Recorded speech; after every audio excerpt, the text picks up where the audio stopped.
atividades administrativas. As atividades jurisdicionais cabem ao diretor público. Eu dei uma volta aqui exatamente para ele falar sobre mecanismos de governança na PPP. A possibilidade de assimetria de informações nesse modelo de PPP brasileiro, né, que é uma mistura do modelo inglês com francês, é quase nula. Porque nós temos 300 funcionários do Estado trabalhando no complexo prisional. Então, a possibilidade, você consegue capturar um. Consegue capturar 300? Se houver uma fuga de um preso, existem 300 funcionários, 300 servidores públicos trabalhando ali, na guarda de muralhas, fazendo a escolta, fazendo a intervenção. É praticamente nesse modelo impossível. Mas em outros projetos, hospitais, metrôs, tecnologia da informação, nós precisamos criar mecanismos de governança para os projetos. E eu posso pensar em alguns. Um é a cogestão. É sempre um diretor público e um diretor privado. Isso pode ser adotado nas escolas, nos presídios. O outro são exigências, o nosso contrato de Minas tem exigências de prestação de informações. Nós temos que prestar cerca de 300 informações bimestralmente sobre desempenho operacional e desempenho financeiro econômico. Inclusive balanço, demonstrações financeiras, bimestralmente, não é nem semestralmente, conforme exigido pelo BNDES, bimestralmente. Dessa forma, você consegue alcançar um certo nível de equilíbrio de informações entre os parceiros. Então, a assimetria de informações, eu diria que tem aqui algumas medidas que a gente pode adotar. Como parte do contrato e como parte aí do sistema de mensuração de desempenho, exigir a prestação de informações técnicas, operacionais e financeiras com regularidade. Relatórios de desempenho bimestrais. Outras são mecanismos de governança. Você sempre um diretor público e um diretor privado. Tá? E com a possibilidade aí de mudar. Né? Governança. O outro, fiscalização e monitoramento.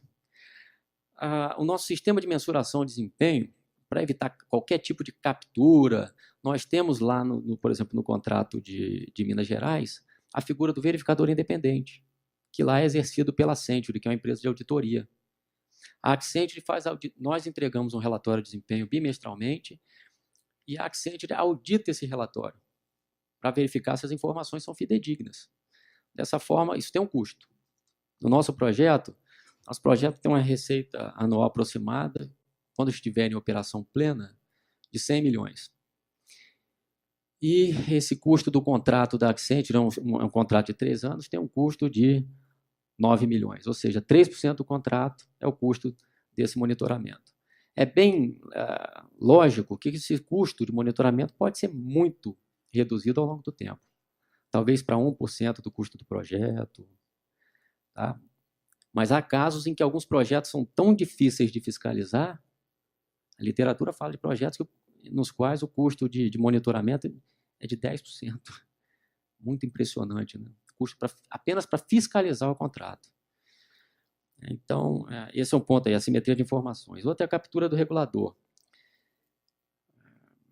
É fato, é bem documentado, bem estudado. Como é que você consegue evitar? Primeiro, o Brasil está desde 2004 discutindo um novo marco legal para agências reguladoras. Primeiro é avançar com esse marco. Primeiro, você ter muita clareza, né, sobre o papel desse regulador. Que esse papel, pelo menos no nível federal, esse papel de regulador, ele muitas vezes confunde com o papel de executor. Exemplo, a ANAC. A ANAC não tem que se envolver, por exemplo, com o lançamento de editais para concessões, com contratação de obras. É uma questão que é completamente alheia à ANAC. A ANAC tem que fiscalizar, monitorar e regular o mercado de aviação civil. Né? Isso acontece também com a NTT. O órgão executivo é DENIT, mas a NTT muitas vezes se envolve, existe uma mistura de papéis. Então, de novo, fortalecimento institucional. Desde 2004, o setor tem discutido aí a necessidade de um novo marco legal para agências reguladoras. Aí com independência financeira, com independência operacional, é básico, com carreiras, com plano de carreira para os reguladores, com plano de salários maior. Né? Então, aí você conseguiria aí reduzir o risco de captura do regulador, mas que sempre, infelizmente, existirá. Ok. Uma pergunta do Cláudio Aguiar. Bom dia, Cláudio Aguiar. Vou ler a pergunta, então. Por que antes de se estudar a viabilidade de um projeto, exemplo, metrô, não se estuda a viabilidade de outras alternativas que atendam à mesma demanda, sendo contemplada a que atender racionalmente os indicadores estabelecidos? Essa é uma pergunta feliz, Cláudio. A gente às vezes costuma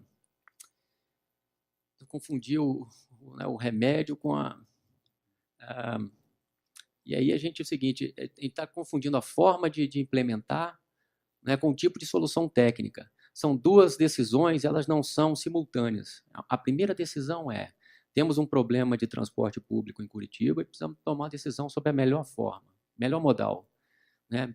Para baixa capacidade, o ônibus, com altíssima flexibilidade. Com média capacidade, BRT, VLT, com menor flexibilidade, que tem que ter um corredor, né, ou algum tipo aí de monotrilho.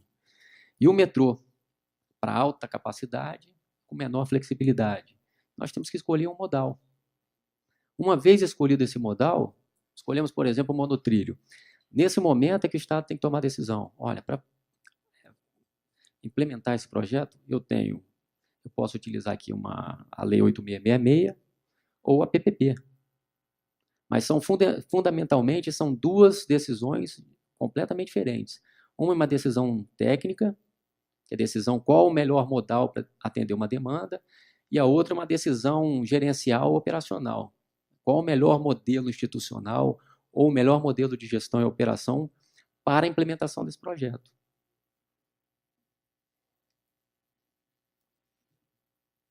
Nosso companheiro Paulo Ferraz. Paulo Ferraz é um engenheiro. Paulo? Ah, lá em cima. A pergunta é a seguinte. Aqui no Paraná, uma variante ferroviária Guarapuava-Ipiranga custaria 220 milhões com recursos públicos. Surgiu uma proposta de PPP e o valor disparou para 545 milhões, ou seja, 150% a mais. E ficando 436 milhões desses 545 por conta do governo. É assim que deve funcionar, ou funciona em geral, as PPPs?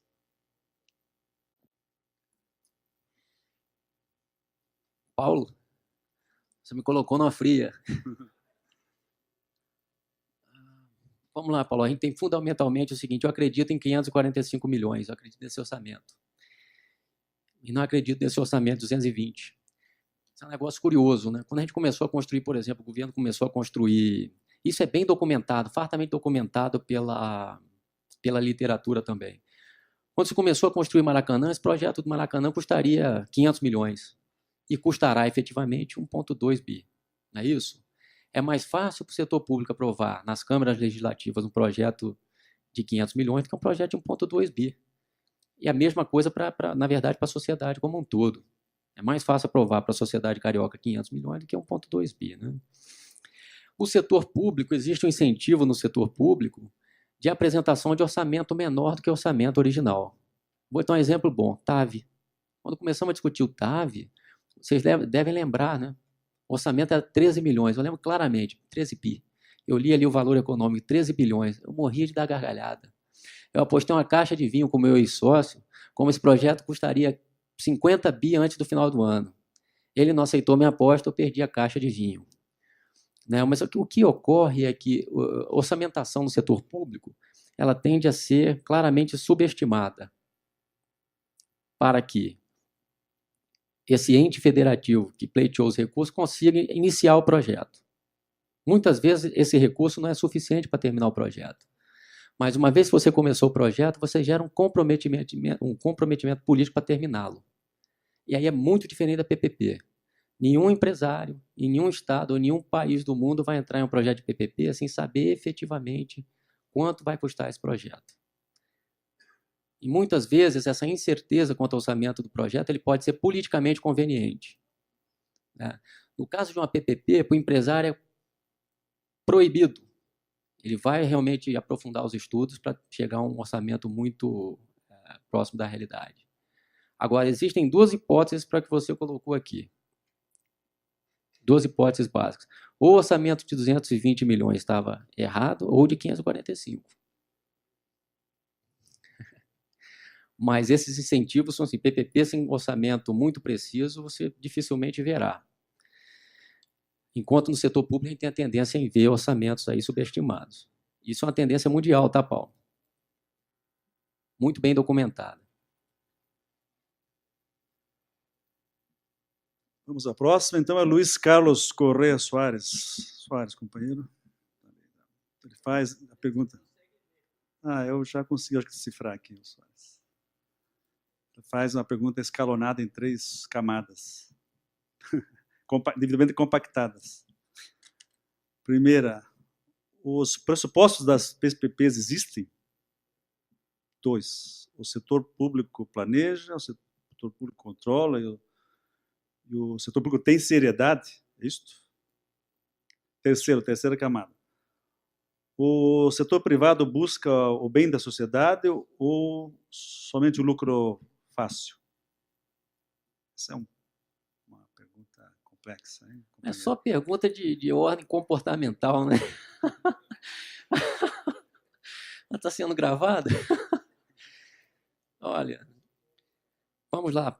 Eu faço parte hoje, respondo o cafezinho, mas, enfim, transparência é fundamental para a evolução do debate.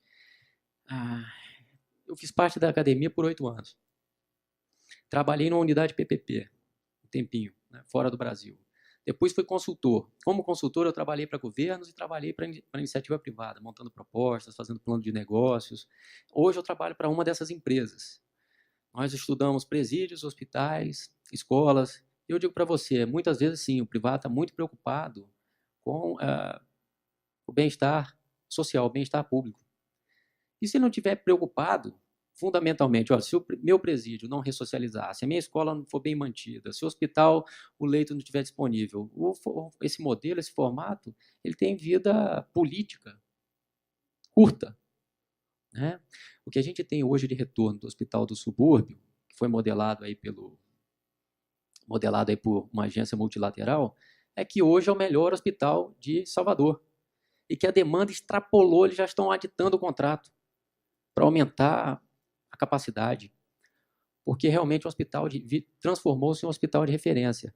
E esse acho que é o principal, digamos assim, a principal vitrine das PPPs é prestar um bom serviço. Então, fundamentalmente, existem empresários mal intencionados e servidores públicos mal intencionados, mas eu acho que talvez seja uma minoria. E aí, enfim, acho que minha experiência própria tem sido essa. Eu participo de um grupo de empresários que visam lucro, é lógico, a gente visa o crescimento e a expansão sustentável dos nossos negócios, mas fundamentalmente prestando um bom serviço, que é a única forma de, politicamente, a gente ter um negócio sustentável. Senão, se não der certo o projeto, se a gente não entregar o serviço, está fadado a um insucesso. Quanto a um setor público preparado, esse é um ponto assim que no Brasil é curioso, né? Porque quando o Walter convidou para esse contato com vocês, esse bate-papo com vocês, eu utilizei fundamentalmente um material de uma apresentação que eu fiz para o Instituto de Estudos Jurídicos e Econômicos, o IEG, em 2008, e falava sobre fortalecimento institucional, né? O que é o lado bom? Que muitos estados, Minas Gerais é um estado que evoluiu bastante, Rio de Janeiro evoluiu recentemente, São Paulo, né, em termos de fortalecimento institucional para infraestrutura. Não estou falando nem de PPPs. A gente tem que enxergar a PPP como uma forma de entregar infraestrutura e serviço público. E está contido aí dentro de um arcabouço institucional que é muito maior. O que a gente percebe é que muitos estados evoluíram, outros a discussão é muito superficial. As áreas de planejamento são completamente desmontadas e deficientes, né? E dentro de um modelo moderno de provisão de infraestrutura e de fornecimento de serviços públicos, inevitavelmente a gente tem que, o Estado brasileiro, todos os entes federativos têm que investir em capacidade institucional. A gente vê ano após ano, né, execução do PAC, 10%, 15%, 30% do planejado, o que é isso? Incontestavelmente está claro ali que precisa fortalecer institucionalmente. que falta gerente de projeto, né, o pessoal do PMI, né, falta Promon, falta Concremate, falta Engevix, falta gente capaz ali, na verdade, de gerenciar esses projetos em nível federal. E isso se reproduz em nível estadual e municipal também. Hoje é sim, viu, Luiz Carlos, é uma deficiência. Precisa ser sanada.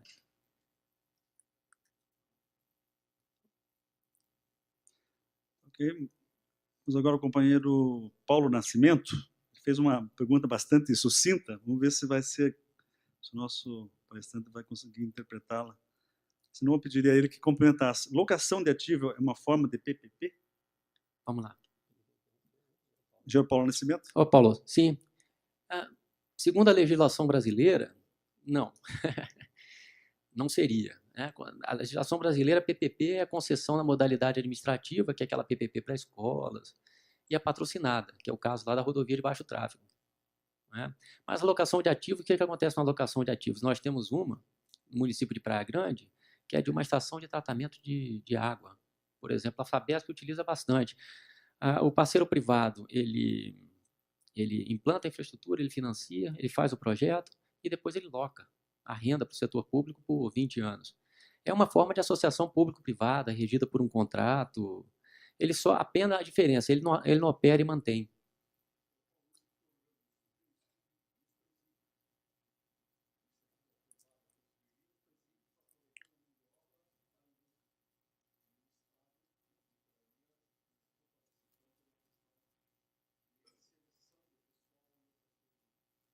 Sim, é um modelo que precisa ser.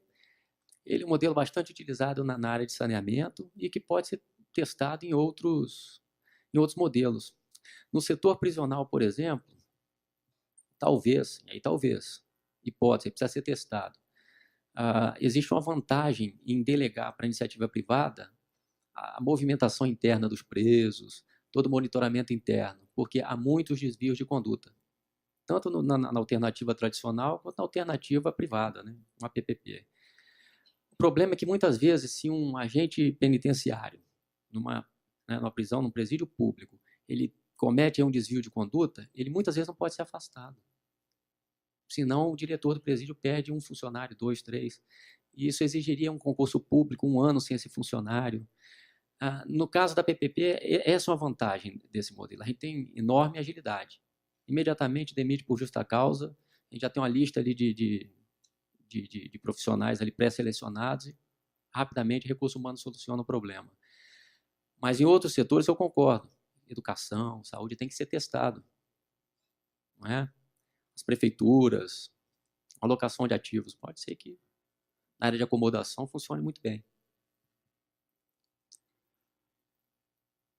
Bom, eu não tenho mais nenhuma pergunta aqui do público para o professor Leonardo.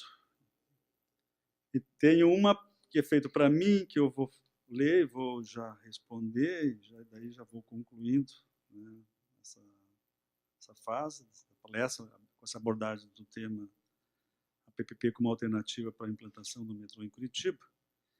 E vamos à pergunta feita a mim pela comunicação da PUC. Qual a importância desse evento, e a importância da contribuição dos engenheiros? Existe alguma comissão de engenheiros para o projeto, tendo que para o projeto do metrô?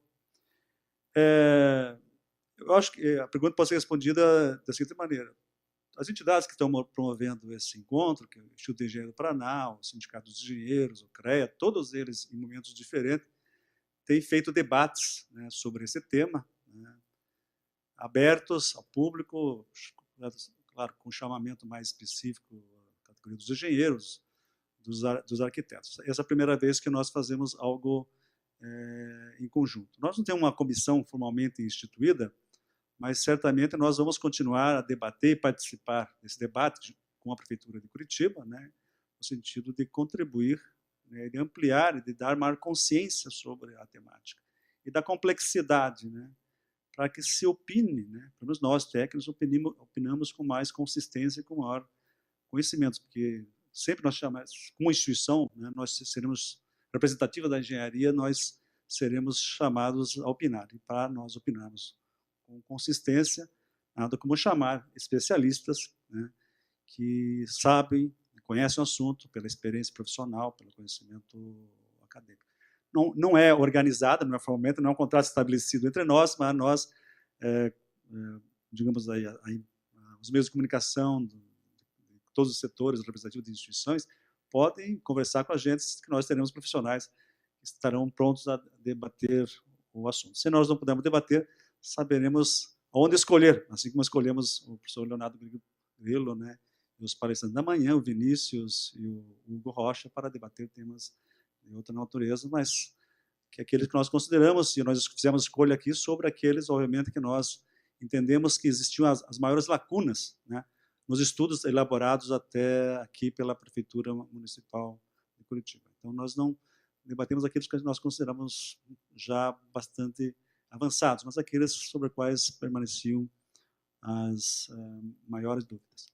E eu acho que além de contribuir aqui, esse encontro, além de contribuir com o processo de implantação do metrô em Curitiba, na região metropolitana, que é o metrô metropolitano, a gente ficou contente com a sua fala, Leonardo, porque ficou mais uma vez evidente aquilo que as instituições de engenharia do Paraná vêm falando, né, repetindo ad nauseam, né, que é preciso recapacitar, reconstruir a engenharia e a arquitetura, né, que são responsáveis pelo planejamento e as economias também, que são, né, os processos de análise econômica, dentro da estrutura pública, que ela foi praticamente devastada pelo desprestigiamento, né, que teve exatamente o pensamento técnico durante todo esse período de crise econômica que nós tivemos a partir dos anos 80. Nós deixamos de planejar para cuidar de crise, né, e nós criamos um modelo que só cuidava do dia seguinte. E esse modelo de Estado que esvaziou o pensamento, principalmente o pensamento técnico, não pode continuar, né, sobre o risco de nós não termos com quem conversar, né, não temos como avançar, nem pela iniciativa exclusiva do poder público, nem pela iniciativa compartilhada com a iniciativa privada, como que é a PPP, que ficou clara, que exige muita competência do Estado na sua formulação. Eu acho que nos dois sentidos nós demos um avanço importante, né, tanto em contribuir com o debate do metrô, como contribuir com o debate da função pública, da função dos engenheiros no setor público. E, da minha parte, eu me dou por muito satisfeito, né. Imagino que os companheiros meus das outras entidades, aqui faço uma referência também à PUC, né, Paraná, né, que nos cedeu esse lugar e nos ajudou e convocou muitos dos seus alunos para estar aqui. Então, terminando adiantado, né, e com grande possibilidade de podermos assistir o jogo na integralidade. Obrigado a todos.